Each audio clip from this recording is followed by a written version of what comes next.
Y bien, estamos ahora con Pablo Talavera, presidente del Consejo Nacional de la Magistratura, que ha sufrido la renuncia de uno de sus miembros, de uno de los consejeros, Vladimir Paz de la Barra, que ha seguido, en fin, quejándose y denunciando una serie de hechos complicados dentro del Consejo Nacional de la Magistratura. Buenas noches, Pablo, ¿cómo está usted? ¿Cómo está? Buenas noches, Jaime.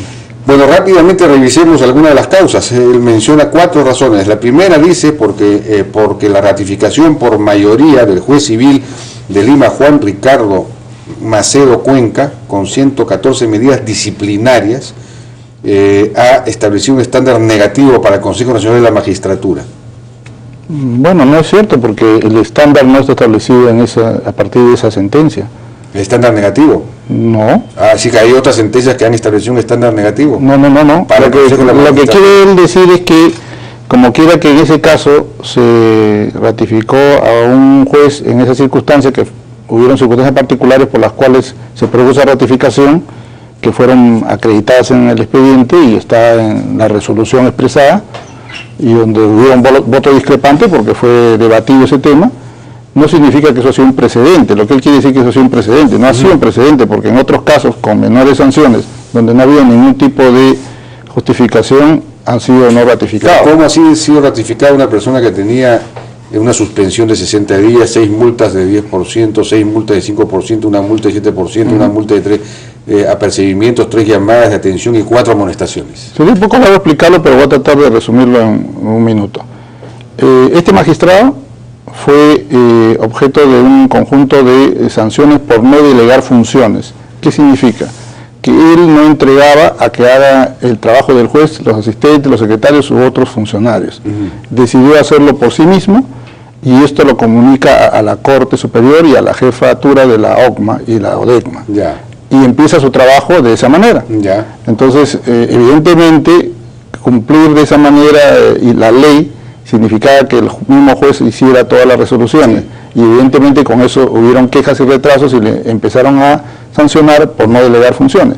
Todo esto llevó a que el caso llegara inclusive hasta la Fiscalía de la Nación, y la Fiscalía de la Nación dijo que no, que el juez estaba cumpliendo con el código y con la ley porque estaba haciendo de propia mano. Es más, quedó acreditado en autos que él había donado todas sus vacaciones para poder dedicar a su trabajo. Es un hombre meritorio, más bien.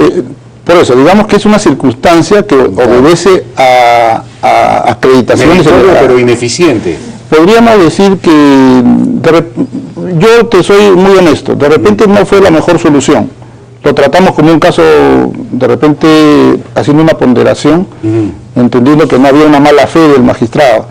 Pero evidentemente no hemos tenido un caso similar, y por lo tanto en otros casos donde han habido sanciones por retrasos y esto no han obedecido a una acreditación por parte del magistrado que se ha dedicado exclusivamente a trabajar, entonces en esos casos no los hemos ratificado. Entonces no se puede, y varias veces han querido señalar como que es un precedente, y no es un precedente. Y es más, yo particularmente en un caso declaré que eso no era precedente y que las circunstancias no se daban en otros casos, y por lo tanto si no se daban en otros casos no era un caso similar.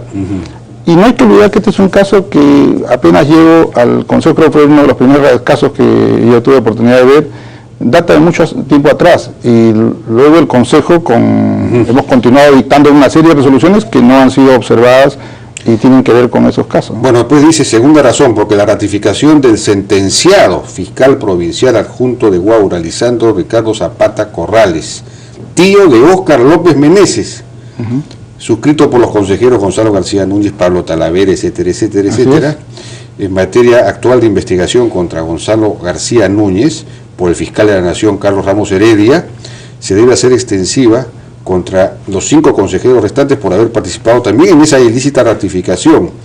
Es decir, que enjuiciaros a todos ustedes por haber ratificado ilícitamente a este señor que tenía una sentencia, por lo visto. Explíquenos. Muy bien, ahí no hay nada de ilícito. El señor, los hechos acaecen cuando él era abogado, no cuando estaba en la magistratura. Este señor... Así es, entonces, sí. Entonces pasa a la ratificación se refiere al periodo de ejercicio de la función en los últimos 7 años. En primer lugar, él no comete el hecho dentro del periodo de magistrado.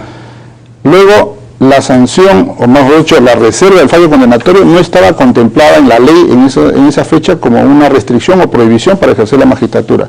Es recién en el 2009, porque estos hechos son del 2003, el 2009, en mayo de 2009, que entra en vigencia la ley de la carrera, que incrementa y dice, ya no solamente en los casos de condena efectiva o condena condicional, sino también en los casos de reserva del fallo condenatorio, ya no será posible que un magistrado entre a la carrera si tiene eso. Ahora él está sugiriendo que hay una vinculación con Óscar López Meneses que tendría pues influencia en alguno de estos consejeros. Bueno, ¿no? Quien afirma tiene que demostrar, ¿no es cierto? La circunstancia de que el señor sea un señor Lisandro Zapata Corrales, para nosotros no nos dice nada, porque que yo sepa en ese momento no se decía nada sobre su vinculación parental con nadie. En consecuencia, el problema radica, y aparece así en la resolución, como una discusión, y en el debate y en las entrevistas, todo como de aplicación y vigencia de una ley que entró años después en vigor. Y la Constitución que establece que ninguna ley tiene efectos retroactivos. Entonces, lo que se está tratando de presentar y aplicar es una violación de la Constitución, no podemos aplicar retroactivamente, ¿no? Bueno, pasemos de frente a la cuarta razón, porque la tercera no la entiendo bien, y se refiere a la tercera también a Carlos Ramos Heredia, el actual fiscal de la Nación. Dice, porque mi solitario pedido de suspensión preventiva, reiterativo en el caso del fiscal supremo Peláez Berrales, y único respecto del fiscal de la Nación Ramos Heredia, no dará resultado porque la fuerza de fiscalización de la mayoría de los consejeros se encuentra mediatizada, lo que ha convertido al Consejo Nacional de la Magistratura en una institución que solo sirve para triturar a los jueces y fiscales de menor jerarquía. Es decir, ustedes están protegiendo a Ramos Heredia. Bueno, no lo han suspendido, de hecho no lo suspendieron. No, claro, la resolución fue de no suspensión. Pero acá hay dos cosas muy importantes que señalar. En primer lugar, son 4 años que ha ejercido conjuntamente con nosotros, quizás conmigo un poco menos, en los cuales hemos resuelto innumerables casos de magistrados de nivel supremo. Yo no creo que él inconscientemente haya firmado esas resoluciones, en la cual no ha habido desacuerdo.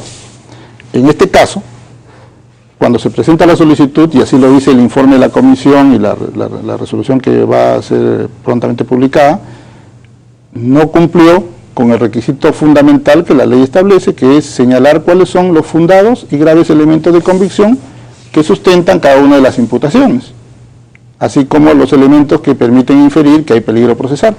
Entonces, evidentemente, por eso decimos el día de hoy que fue un pedido destinado al fracaso. Ajá. Ahora, aquí es como presentar una demanda sin recaudos que lo sustente. Bueno, aquí, digamos, lo que llama a cierta confusión es, de un lado, el hecho de que Vladimir Paz de la Barra, su hijo ha sido abogado, y su estudio también aparece eventualmente en algunas diligencias como apoderado de Álvarez, el expresidente de César Álvarez, ¿no? El expresidente del gobierno regional de Ancash. Y a Ramos Heredia se lo vincula con una suerte de red de protección de César Álvarez, al haber, digamos, sancionado a varios de los fiscales que intentaron investigar a César Álvarez. Ya, las presuntas imputaciones al señor Ramos Heredia son haber cometido presuntas irregularidades en investigaciones llevadas contra determinados fiscales. Sí, así es. Entonces, se dice, bueno, hay informes, por ejemplo, de Ricardo Uceda y otros, que en el Consejo Nacional de la Magistratura habían 2 o 3 consejeros que de alguna manera formaban parte de esta red de protección, digamos, relacionados con el propio Ramos, y por eso se designó, el Consejo Nacional de Magistratura designó como fiscales supremas a 2 de las últimas que fueron designadas, quienes a su vez contribuyeron a la elección de Carlos Ramos como fiscal de la Nación. Y es lo que hace ahora complicado, digamos, esta investigación. Hay denuncias de que la investigación que se está llevando a cabo en la centralita no está avanzando, que en la Fiscalía no se mueven las cosas, y que, claro, si tienen sargato de despensero de alguna manera ahí, entonces, en fin, todo este es el embrollo, ¿no? Pero en todo este tema, más bien Vladimir Paz de la Barra aparecía como del lado de Carlos Ramos, o del lado del sistema de protección, porque su hijo era abogado de César Álvarez. Entonces es raro que ahora él, quizás para zafarse de este asunto, pida que a Ramos Álvarez a Carlos Ramos se lo separe, provisionalmente. ¿Qué pasa ahí? Bueno, en realidad es un hecho de conocimiento público que hay un cuaderno que es materia de investigación en la Comisión ANCAS, donde desde el presidente a los otros consejeros han sido llamados y están justamente tratando de esclarecer si ha habido alguna participación fuera de los cánones normales que deben de producirse como consejeros. Ese es un tema que le compete al Congreso de la República. Por otro lado, yo lo que quiero señalar, y en eso quiero ser enfático, es que lo que corresponde al Consejo y que es nuestra responsabilidad es llevar adelante esas investigaciones. No es como a veces los están señalando que las investigaciones ya se han truncado, que no se están siguiendo, es al contrario. Bueno, pero usted fijó un plazo de 12 días. No, yo no he fijado ese plazo. Que vencía el 12 de septiembre para resolver los casos o por lo menos decidir si se abría o no finalmente investigación a Carlos Ramos, a Peláez y a César San Martín, que también tiene unas acusaciones. Claro, no se fijó un plazo de 12 días. Lo que se ha vertido en la prensa no ha sido una idea yo lo que señalé es que se iba... reportero. Claro, yo lo que señalé es que se iba a desarrollar una nueva metodología y se ha reforzado el área de proceso disciplinario, y eso le consta a todos los consejeros, porque eso fue a propuesta del presidente y fue aprobado en el Pleno, también con informe de la Comisión de Proceso Disciplinario, que se iba a adoptar una nueva metodología para darle mayor énfasis a estas investigaciones emblemáticas, que asimismo se constituían equipos para trabajar los casos emblemáticos separados de los casos comunes. Y así se ha establecido. Y hay personal que ya está trabajando y procesando toda la información de los casos emblemáticos y personal que está trabajando por otro lado tratando de... ¿Cuándo vamos a tener resultados? Yo tengo entendido, la comisión es autónoma, pero tengo entendido de que está para ya someter 2 informes al Pleno. ¿Sobre quiénes? De investigaciones. Tengo entendido que es una del doctor Peláez, creo que otra es del doctor Ramos, y luego una está en proceso disciplinario ya, que ya pasó toda la etapa de investigación preliminar, y me imagino que para octubre estarán presentando otros informes que ya por conclusión de la investigación preliminar. Entonces, esta conclusión de investigación preliminar, ¿qué significa? Que ya el marco de imputación se ha dado de manera muy precisa y estamos yendo ya a una suerte de juicio, a un proceso disciplinario. Mientras que la investigación preliminar tiene una finalidad de... ¿Ya terminó la investigación preliminar? En algunos casos sí, y que tienen el propósito de hacer primeras averiguaciones para... ¿El Ramos ya terminó? Como le digo, yo no estoy en la comisión, pero tengo entendido que uno de los casos está más avanzado que el resto. En el caso del doctor Peláez, uno está en proceso disciplinario y otro está ya culminado en investigaciones preliminares. Entonces, lo que sucede es que en el caso del doctor Ramos Heredia han comenzado después las investigaciones. Y por último y brevemente, ¿a qué atribuye usted la renuncia de Vladimir Paz de la Barra? En principio a mí me cogió de sorpresa porque no se sabía, en ningún momento me fue manifestado, nunca me manifestó tampoco. Bueno, si uno quiere renunciar porque tiene una discrepancia, pues es un derecho voluntario, ¿no? O sea, puede discrepar. Yo no quiero especular, pero en realidad lo que yo tengo que defender es el trabajo de la institución y, por supuesto, mi compromiso por continuar con... No me ha quedado claro si la investigación de Carlos Ramos ya pasó la etapa preliminar y ya es una investigación en firme.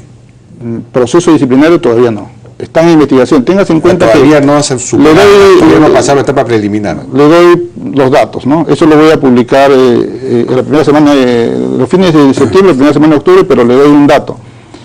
Los casos, como por ejemplo, el llamado de Checa Matos, que es un caso donde salió inclusive un audio, se inició el 20 de agosto. Ya. El caso del Dante Farro se inició el 20 de agosto.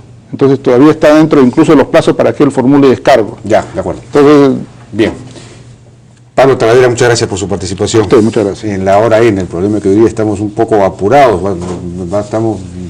Viene ahora Francisco Dumbler por la denuncia, en fin, el informe de reporteros acerca del lobby de Cecilia Blume ante el ministro Von Gese de Agricultura para que se le diera un permiso, para que la ANA le diera un permiso a una empresa representada por Cecilia Blume. Regresamos.